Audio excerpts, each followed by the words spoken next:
দাঁড়ান দাঁড়ান, আপনার কি দাঁতে ব্যথা আর এখন যাচ্ছেন আপনি ডাক্তারের কাছে দাঁত তোলার জন্য? তো তার আগে এই ভিডিওটা একবার দেখে নিন। আমি শিওর যে এই ভিডিওটা দেখার পর আপনাকে আর যেতে হবে না সেই দাঁতের ডাক্তারের কাছে দাঁত তোলার জন্য। দাঁত না তুলেই আপনার দাঁত ভালো হয়ে যাবে। তো চলুন ভিডিওটা শুরু করা যাক। তো আপনারা প্রথমে এরকম একটা পাত্র নিয়ে নেবেন। পাত্রতে 3-4 গ্লাস জল নিয়ে নেবেন।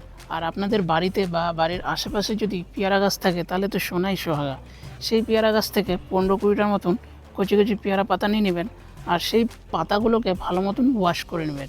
ওয়াশ করার সময় একটা কথা মাথায় রাখবেন, যাতে সেই পাতাগুলোতে কোনো রকমের নোংরা বা কোনো কিছু যাতে না লেগে থাকে।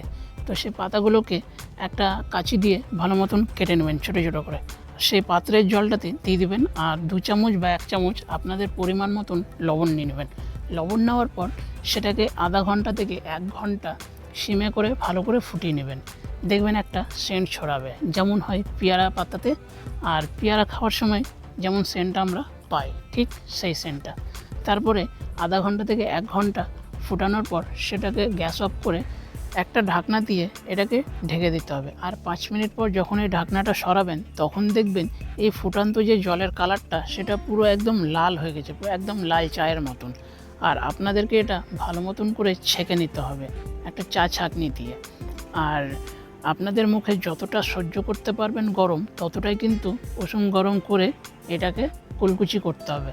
আর আপনারা এটা যখনই করুন না কেন তখন কিন্তু গরম করে কুলকুচি করতে হবে। তো চলুন দেখা হবে আরও একটা কোনো নতুন ভিডিওতে। ততক্ষণের জন্য সবাই সুস্থ থাকবেন এবং ভালো থাকবেন।